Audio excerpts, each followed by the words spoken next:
Ako, ayaw ko manira. Ayaw kong sumagot. Kaya kung nagtatanong kayo, ayaw ko manira. Hayaan na natin ang Pilipino ang humusga. Kung nagserbisyo si Pangulong Duterte, si Tatay Digong nung panahon niya, kayo nang humusga kung nagbago ang buhay niyo nung panahon niya. Wala na mga tanimbala, wala na yung mga kalokohan dyan ng mga extortion. Sa inyo lahat. Maraming salamat sa inyong pagdalo rito. Kanina kasi may lumapit po sa akin sa labas. Nagpapasalamat. Sir, salamat sa tulong, salamat sa mga proyekto. Sa totoo lang po, wag ho kayong magpasalamat sa akin. Kahit noon kay Pangulong Duterte, parati naming naririnig, salamat Pangulong Duterte, salamat Senador Bongo. Wag ho kayong magpasalamat sa amin. Kami po ang dapat magpasalamat sa inyo dahil binigyan nyo po kami ng pagkakataon na magserbisyo po sa inyo. Maraming salamat po sa inyo lahat. Ako naman po bilang inyong senador, hindi ko po sasayangin yung pagkakataong binigay nyo po sa akin. Wala pong masasayang na oras. Magtatrabaho po ako. Sipag po ang pwede kong ialay sa inyo. At yan po ay patuloy kong ginagawa ngayon. Lunes hanggang Linggo. Magsiservisyo ko. Paboritong araw ko, Linggo. Kasi may go sa dulo. Ako po isang Bisaya. Alam niyo naman, taga Mindanao. Sino mga taga Mindanao sa inyo? Sa mga kapatid kong Muslim, Assalamualaikum. Sa Davao, mahal na mahal namin kayo doon. Walang diskriminasyon doon sa Davao. Kristiyano, Muslim, magkakapatid tayo, magmahalan tayo sa isa't isa. Sino sa inyong mga taga-Bisayas? Mga Bisaya, Bulanon, mga Ilonggo. Oh, lente, mga parinti ko man eh. Eto si Atty. JB, Ilonggo rin. Pinsan ko yan. Kasi ang tawag sa kanya, Ilonggo. Ang pangalan ko, Bongo. Sinong Waray? Waray. Ako rin, Waray Kwarta. Mga Bisaya, alam nyo, salamat sa inyong lahat, mga Bisaya. Mabigat sa atin yung utang na loob, huwag kalimutan. Kaya ako po ay patuloy na magsiservisyo sa inyo. Malaking utang na loob namin sa inyo, mga Bisaya. Salamat kayo sa inyong suporta. And of course, sa Luzon, mga Ilocano, mga Bicolano, lahat po, mga taga Pampanga, Pangasinan, Batanggenyo rin po ako. Sino mga taga Batangas rito? Batanggenyo rin po ako. Tesoro po ng Batangas, Tanawan at Santo Tomas. So salamat sa inyo. Una-una, bago po ako magre-report sa inyo, ano pong nagawa natin sa Senado. At gusto ko rin pong makiusap sa inyo na tulungan po natin ang mga kasamahan ko dito. Kasi yung kapanalunan po ng mga kasamahan ko rito ay kapanalunan rin po ng Duterte at kapanalunan po ng bawat Pilipino. Isa-isahin ko na lang po, attorney, according to number, no? Attorney Jimmy Bondoc, palakpakan pa natin.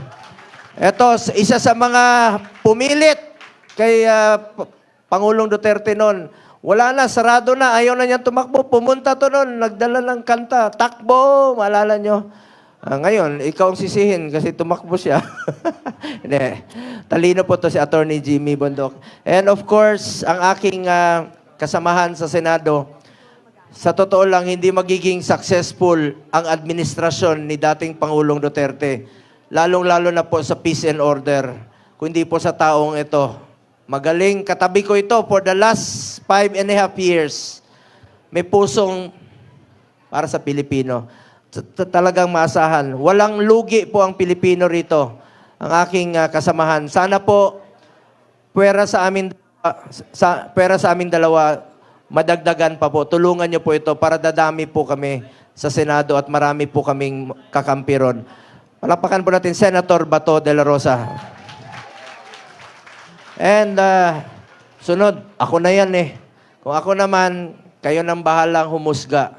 Kung sa tingin ninyo, nagtrabaho po ako para sa Pilipino. Hindi po ako politiko na mangangako. Gagawin ko lang po ang aking trabaho dahil bisyo ko ang magserbisyo sa ating mga kababayang Pilipino at naniniwala po ako na ang serbisyo po sa tao, serbisyo po yan sa Panginoon. Serbisyo po yan kay Allah. Ngayon, next is kapwa rin Ilonggo. Ito, pride po ito ng Visayas. He is from Bacolod, Negros Occidental. Passionate po ito na labanan ang korupsyon sa gobyerno. Miyembro po siya ng Presidential Anti-Corruption Commission po noon. Attorney J.B. Hinlo. Palakpakan po natin. And next, ito, kasamahan ko rin po sa gabinete ni former President Duterte. Siya po yung advisor po sa Luzon at naging SESA at dati pong secretary ni Pangulong Gloria Macapagal Arroyo. Matalino po ito at talagang maasahan natin from Luzon. Pride po ito ng Luzon. Malaking asset po ito sa atin sa Senado. Attorney Raul Lambino. Palakpakan po natin. And of course, ang aking kasamahan sa Commission on Appointments, talagang sinusuri niya kung qualified at matalino. Isa sa aking hinahangaang kongresista sa talino, sa tapang. At pakiusap ko lang po sa inyo, matagal na po itong overdue sa Senado. Dapat po matagal na namin itong kasama sa Senado. Ito po makikipaglaban sa inyo. Congressman Rodante Marcoleta. Kailangan natin ng mga kakampi sa Senado, di ba? Tulungan nyo naman kami ni Bato. Para dadami kami, Senator Robin, Senator Bato at ako, madadagdagan kami. At may makikipaglaban po sa inyo sa Senado. Makikipaglaban, hindi lang sa mga Duterte, makikipaglaban po sa kapakanan ng bawat Pilipino. Lalong-lalo na po yung mga mahirap nating kababayan. Yun po ang unahin natin. Yun po ang pakiusap ko sa mga kasamahan natin dito. Unahin po ang interes ng Pilipino, interes po ng mga kababayan nating mahirap. And of course, next is ating Pastor Kibuloy. Alam nyo, mas una pa silang magkakilala ni dating Pangulong Duterte. Magkakilala sila nung meron pa pong maliit na kapilya si Pastor Kibuloy. Matagal po sila nagsama, hindi lang po sa pagiging kaibigan sa Davao, pati sa naging spiritual advisor po ito ni dating Pangulong Duterte, ang ating minamahal na Pastor Kibuloy. Palakpakan po natin. Ito, malaking tulong rin po ito, asset po ito sa Senado. And of course, next, ating, ito, matalino naman po ito. Hindi ka naman i-appoint ng executive secretary kung hindi ka matalino at magaling at magiging asset sa gobyerno. Magkakilala na kami even before po siya na-appoint as executive secretary. At alam niya po yun na magkakilala na po kami ni Attorney Vic Rodriguez. Asset rin po ito, magiging kakampi sa Senado. Attorney Vic Rodriguez. At ito naman, last but not the least, no, hindi naman, porket nandun siya sa pinakahuli, alam mo, ito, kaibigan namin, 2003 pa po sa Davao, bata pa siya, at hindi ko pa siya kilala noon, idol ko na ito sa pelikula, pero hindi sa totoong buhay. Ang dami mong anak eh. Mabait po ito si Philip Salvador. Alam nyo, nagawa na po niya lahat. More than 20 Best Actor Awards na po ang nakamit niya. Nagawa na po niya sa lahat sa buong buhay niya. Sabi niya, last hurrah na po niya sa kanyang buhay. At ako po, sigurado naman po ako sa inyo dahil hindi lang po siya bumubunot sa pelikula. Alam mo, iba yung sa totoong buhay, matulungin talaga to. Importante po yung marunong kang tumulong. Kahit na huling pera na lang sa bulsa mo, bunutin mo na, itulong mo na sa mga mahirap. Kaya po, ang tawag namin sa kanya ni Senator Robin, si Mr. Epektibo. Dahil pagdating ng panahon, pinakahuling yugto ng buhay niya. 71 years old na po ito si Philip Salvador. Oh, totoo. 71 years old na, pero may asim pa yan. Alam mo, parati kami magkasama. Parati kami magkasama ni Philip Salvador. Nung isang linggo, ang init ng panahon, pagsakay namin sa sasakyan, naamoy ko, may asim pa talaga. Pero huwag kayong mag-alala. binilihan ko na siya ng tawas. Yeah. Mr. Epektibo po ito. Makakatulong po ito sa inyo at madadagdagan po ang ating kakampi sa Senado. Kasi very loyal po itong taong ito. Hindi lang po loyal sa mga Duterte, kundi loyal din po sa ating bayan. Asset rin po ito. Pakiusap ko lang po, tulungan nyo naman po silang lahat mga kasamahan natin. The more na mga kakampi natin sa Senado, mas makakatulong ito, hindi lang po sa mga Duterte, kundi makakatulong po sa ating sambayan ng Pilipino. Palakpakan natin. Philip Salvador! Alam mo, nagkasakit po ito sa kakaikot sa 1 week po itong na-hospital.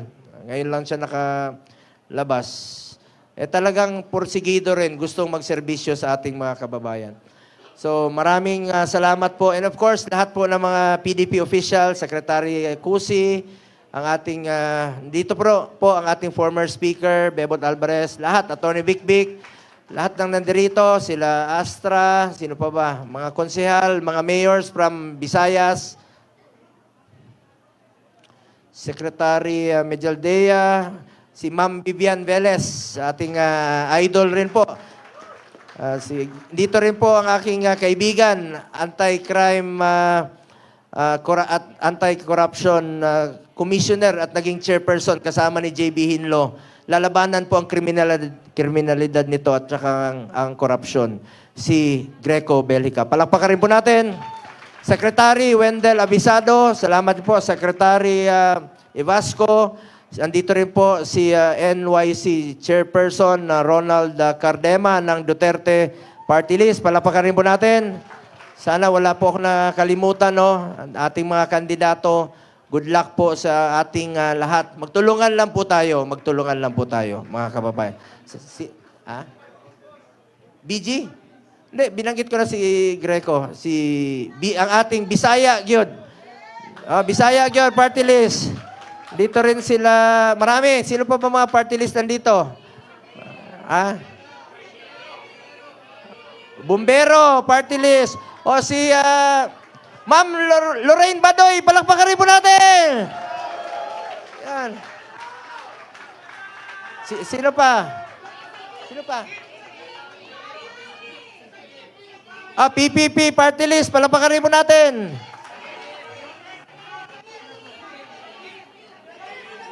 Sino pa? Sagip, party list. Palapakarin po natin. Sino pa? Duterte Youth, palapakarin po natin.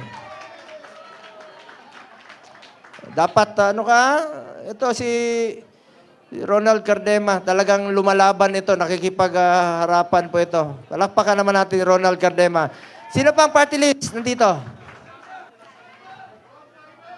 Sino pa? Ipanaw party list. Palakpakan rin po natin. And of course, andito sila ang Malasakit and Bayanihan party list. Palakpakan rin po natin. Wala na ba? O mga Bisaya, mga taga Caragao, si board member Dick Carmona. Salamat. Anyway, mga kababayan ko, gusto ko lang pong mag-report sa inyo bilang chairman po ng Committee on Health, Sports at Youth sa Senado, kung ano na pong nagawa natin. As your senator, I authored 16, no? 16? Ito po. As your senator, I authored 16 laws. Ibig sabihin, ikaw talaga yung nag-push ng batas na yan.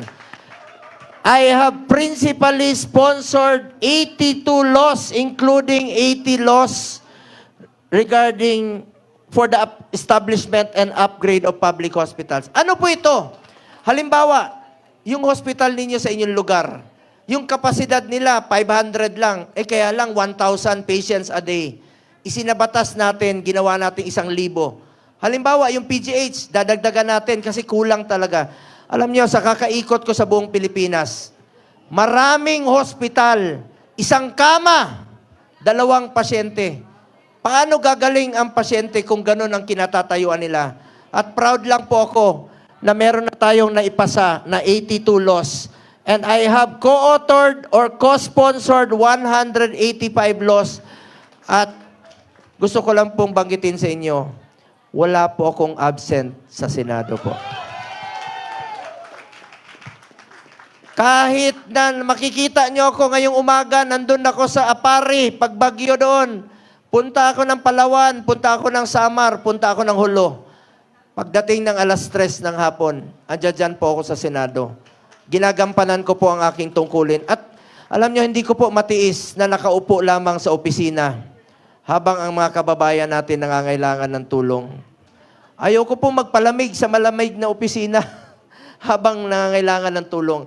Pinangako ko yan sa inyo, kahit saang sulok kayo ng Pilipinas, bagyuhin, lindolin, putok ng bulkan, baha. Pupuntahan ko po kayo. Uunahin ko po yung mga programang ilapit natin ang serbisyo ng gobyerno sa ating mga kababayan. Yan po ang aking nagawa bilang senador. Ngayon, as chairman naman ng Committee on Health, 3 po ang aking naging prioridad. Una, malasakit centers. Meron na ho tayong 167 na malasakit center sa buong Pilipinas. Meron yan sa inyo. Punta kayo ng Camiguin Island, meron. Punta kayo ng Batangas, punta kayo ng Cagayan. Batanes, meron nga. Punta kayo ng Palawan, magkabilang dulo. Sa Palawan nandiyan si Elgin. Magkabilang dulo, napuntahan ko ang malasakit center sa Culyon. Napakalayo. Isang araw ang biyahe papunta ng Culyon. Pinuntahan ko yan. Meron ngang isang taga-Tagum doon, sir. 35 years na hindi umuwi sa kanila. Sabi ko, isama na kita. Iuwi kita sa Davao, sa Tagum. Sabi niya, ayoko nang umuwi. Kasi nagkasakit siya ng leprosy noon. Gumaling na siya, may gamot na sa leprosy. Ayaw na niyang umuwi dahil sabi niya, wala na raw siyang kamag-anak na uwian. Naiyak po ako nung nakita ko yung pasyente. Awang-awa po ako na meron palang ganon. After 35 years, ayaw na niyang umuwi sa kanilang bahay dahil wala na siyang mauwian. Nakakalungkot po, but that is reality. Ngayon, pangalawa ko pong naging prioridad, ito pong Super Health Center. Ano po ito? Iba rin po ito sa Malasakit Center. Iba rin po yung Regional Specialty Center. Ang Super Health Center po, pwede po dyan yung konsulta. Dahil lahat ng Pilipino, membro po tayo ng PhilHealth. Diyan na tayo magpakonsulta. At ngayon, sobra-sobra ang pera ng PhilHealth. Kaya nga, galit ako, hindi ako pumirma sa BICAM report dahil 0 subsidy ang PhilHealth. Tayo magko-contribute sa bulsa natin, sa sweldo natin, tapos walang subsidy ang national government. Kaya masamang-masama ang loob ko dahil yung excess funds ng PhilHealth last year, winalis, dinala sa ibang mga proyekto. Para sa akin, ang PhilHealth po, para sa health yan. Hindi naman negosyo ang PhilHealth. Ang PhilHealth po ay insurance na meron tayong masasandalan tuwing tayo'y nagkakasakit. Bakit sobra-sobra ang pera ng PhilHealth? Habang naghihingalo ang mga pasyente, walang pambayad. Ayaw magpa-hospital. Kahapon, pinakita ko sa video during the hearing. Nag-hearing ako kahapon kahit campaign period. Sabi ko, unahin ko ang serbisyo. Unahin ko trabaho ko bilang senador kaysa sa kampanya. Meron pong mga pasyente, buntis, sa Cebu. Ayaw nang pumunta ng ospital. Namatay sa sidewalk, pati yung bata. Dahil takot magpa-hospital, takot sa babayarin sa ospital. Bakit tayo matakot? May PhilHealth naman. Dapat po, ang PhilHealth, tuparin niyo po inyong pinangako. Binabantayan ko po itong PhilHealth para sa Pilipino. Yung pinangako ng PhilHealth, pinapirma ko sila ng commitment letter. Pakita mo yung commitment letter. Yan. 13 hearings na po ako sa Senado. Kasama na dyan yung health emergency allowances. Finally, last year po, na-release na yung 27 billion dahil sa ating pagpupursige para sa ating mga health workers. HEA ang tawag doon. Services rendered na yon, pinagpawisan yon, pinagpaguran ng ating mga health workers. Finally, nabayaran. Ngayon, along the way, nag-hearing po ako. Ito yung PhilHealth, binabantayan ko sila. Pinapirma ko. Ngayon, nangako sila. Tatanggalin na nila yung single period of confinement policy. Ano yon? Alam nyo ba noon may polisiya sila na bawal i-cover ng pangalawang beses ng PhilHealth yung magkasakit tayo ng pneumonia. After 10 days na admit tayo muli, sabi ng PhilHealth, bawal. Ngayon, tinanggal na nila itong single period of confinement policy sa ating pagpupursige. Ngayon, dinagdagan na nila dental package, yung sa ngipin. Pati sa mata, dinagdag na nila. Tatanggalin na rin po nila yung 24-hour confinement policy na kailangan natin magpa-admit ng 24 hours. Nag-introduce na sila ng emergency packages. Ang dami nilang pulisiya na anti-poor. Sobra-sobra naman yung pondo nila. Ngayon, dadagdagan po nila yung mga chemotherapy sessions sa puso, yung angioplasty. Tataasan na rin po nila yung coverage ngayong taon na ito. Ito yung mga pinangako nila na patuloy ko pong babantayan para sa Pilipino. Dahil para sa akin, ang PhilHealth po, para sa health ng Pilipino. Karapatan natin yan, mga kababayan ko. Ngayon, balikan ko lang po yung proyekto na isinulong natin. Proyekto po ito ng DOH. Ito pong Super Health Center. Tingnan nyo po, Batangas, Tingloy, Island, yung buntis noon nanganganak sa tricycle sa bangka. Ang layo ng ospital, 2 hours. Ngayon, may Super Health Center na sila. Kay Mayor Alvarez, meron po akong pinuntahan doon sa Lake Cebu. Sinong taga South Cotabato rito? Ito, pinuntahan namin ni Ipi yan. Lake Cebu, South Cotabato. Tibuli tribe. Mga nitibo yan. Ang buntis doon, nanganak bago pa ako dumating. Ayan. Tuwang-tuma yung mayor. Sabi ng mayor, Sir, pangalanan namin sa iyo yung bata. Dahil bago ka dumating, pinanganak yung bata. Pagtingin ko sa bata, babae. Sabi ko, paano mo pangalanan sa akin? Lalaki ako. Sabi niya, Sir, hindi problema. Pangalanan namin ng Bongga. Totoo yan, ha? True to life story yan. Nangyayari po yan sa totoong buhay. Yan po ang ginagawa natin. Magkakaroon po ng mahigit 700 na Super Health Center sa buong Pilipinas. And I'm sure kasama na po dyan ang inyong mga lugar. Third, ito po, Regional Specialty Center. Batas na po yan, priority po ito ngayon. No? Dahil yung mga heart center, di ba, nasa Quezon City?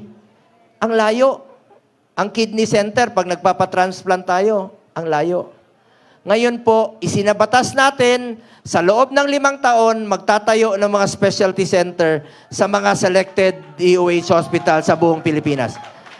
Tingnan niyo po, ang Davao. Davao. Yan, Davao yan, Meron na silang CT scan angiogram. Pag nagpa-CT scan ka, diretso na angiogram. Hindi na ilalabas ka uli, lipat ka na ng ibang kwarto, diretso na. Yan po ang paparamihin natin sa Cebu, Iloilo, Cagayan Valley, Cagayan. Pwede na pong operahan doon sa puso. Zamboanga, pwede na rin po. Yan po ang plano natin ipakalat sa loob ng 5 taon. Proud lang po ko bilang chairman ng Committee on Health, nakakuha ako ng 24-0 na boto. Pati si Senator Bato, co-sponsor at co-author ng batas na yan. Regional Specialty Center po. Kami ni Senator Bato sa Senado, nagkakaintindihan kami doon. No questions asked kami pag mga batas na sabi na, patanong siya, pag meron siya, chairman siya, pirma siya. Alam niyo bakit? Nagkakaintindihan kami. Iisa ang aming layunin, unahin namin yung interes na ordinaryong mamamayang Pilipino. At yan po ang inihiling ko sa inyo, mga kasamahan natin dito, kung papalarin tayo muli lahat. Ngayon, ito pong Regional Specialty Center, yan po yun. Chairman din po ako ng Committee on Sports. Ayaw ko pong masayang ang inumpisahan ni dating Pangulong Rodrigo Duterte na labanan ang iligal na droga at ang kriminalidad. Pag bumalik ang iligal na droga, maniwala kayo sa hindi, babalik po ang korupsyon sa gobyerno. Babalik po ang kriminalidad. Kaya, in my own small way, ngayon, iniinganyo ko po lahat sa kakaikot ko sa buong Pilipinas. Iniinganyo ko po ang mga mayors, mga kapitan. Sabi ko, magpaligat tayo. Tulungan natin sila mag-get into sports, stay away from drugs to keep us healthy and fit. Pag tayo ay physically fit, mas healthy tayo, mas habang ating buhay. Ngayon, proud lang po ako. Bilang chairman ng Sports 2019, nakamit po natin ang first history. Nakamit natin ang first ever gold sa Tokyo Olympics noong 2020. At ngayon naman, nakadalawang gold po tayo sa 2024 Paris Olympics po. Pinapatigil na ako ng ni Jello. Time is up na raw. Sige. Proud lang po ako. Chairman din po ako ng Sports and Youth. Isa po ako sa author at co-sponsor ng National Academy of Sports sa New Clark City. Meron na tayong eskwelahan na pwede na mag-aral. Sayang naman yung pinagawa natin noong 2019 sa SEA Games kung hindi magagamit. Ginawa nating eskwelahan, National Academy of Sports. Yan po, inaugurate po ni President Duterte. Part po yan ng mga proyekto ni President Duterte. Chairman po ako ng Committee on Youth sa mga kabataan. Kayo po ang kinabukasan ng bayang ito. Malay nyo, kayo rin po ang maging senador. Mahalin po natin ang ating kapwa Pilipino. Hindi po kayo magkakamali dyan. So muli, maraming salamat po. Tawagin nyo lang po akong Kuya Bongo ninyo kahit saan tayo magkita. Just call me Bongo. Pero may pakiusap lang po ako sa inyo. Please lang po. Halimbawa, andito sila General Peña, Secretary Mamao, sila Attorney Delgra. Please lang. Huwag nyo naman akong tawaging kuya. Siyempre, magsalubong tayo. Sabi mo, Kuya Bo. Ano ako, super lolo? Bongo lang po. Madali naman pong tandaan ang pangalan ko. Ang apelido ko po among the candidates, ang pinakamaikli. Pero madaling tandaan. Pero siyempre, pakiusap ko sa inyo, unahin niyo po ang tulungan po aking mga kasamahan po. Yan po ang pakiusap ko po sa inyo. Palakpakan natin sila lahat. Madaling tandaan ang pangalan ko. Pumunta kayo dyan sa traffic, sa EDSA. Ang maalala niyo ang aking apelido. Ano yung green? Pag gutom na kayo, bibili kayo ng manok. Chokes to? Go! Oh. Anong pangalan ng ating minamahal na Tatay Digong? Rodri? Go! Oh, anong paboritong ulam namin? Mong? Go! Oh, kita nyo? Anong tawag sa mahilig sa alak? Marami dito. Laseng! Hoy, mga lasenggo, huwag kayo magmaneho pag nakainom kayo. Delikado. Pag may nangyari sa inyo, ako na naman maalala nyo. Pag kayo ay oh, hindi nyo ako malilimutan. Oh, anong paborito nating araw? Ling? Oh, last question. Last question. Anong paboritong hotel ni Philip Salvador? Wala ako sinabi ha, kayo may sabi niyan. Nagtinginan tuloy si Bato at saka si Philip Salvador. Mabait po ito si Philip Salvador. Ako po makakagarantiya sa inyo, asset po itong lahat sa ating gobyerno. At dadami po ang ating kakampi para sa mga Duterte at para sa ating sambayan ng Pilipino. Tulungan po natin sila. Mabuhay po ang PDP laban. Mabuhay po ang ating mga adopted candidates. Meron lang po akong sasabihin sa inyo, sa lahat po ng mga nandirito, salamat sa inyong suporta noon pa man. Lalong-lalo na yung mga loyalista na kasama namin 2014 pa lang. After 11 years, nandiyan pa rin kayo. Maraming salamat po sa inyo. Ayun na, marami ano. Alam nyo, tandaan nyo po, bilog naman ang mundo. Di ba? Bilog po ang mundo. At may Panginoon po. Hindi tayo pababayaan ng ating Panginoon. Tandaan natin, ako ayaw ko manira. Ayaw kong sumagot. Kaya kung nagtatanong kayo, ayaw ko manira. Hayaan na natin ang Pilipino ang humusga. Kung nagserbisyo si Pangulong Duterte, si Tatay Digong nung panahon niya, kayo nang humusga kung nagbago ang buhay niyo nung panahon niya. Wala na mga tanimbala, wala na yung mga kalukuhan dyan ng mga extortion. Kasi may political will po ang ating dating Pangulong Duterte. Palakpakan natin si Pangulong Duterte. Palakpakan rin po natin si Vice President Sara Duterte. Yes! Yes! Mga kababayan ko, tandaan nyo po itong sasabihin ko, lalong-lalo na po sa mga tumatakbo ngayon at nasa gobyerno. Please lang, tandaan nyo ito. Minsan lang tayo dadaan sa mundong ito.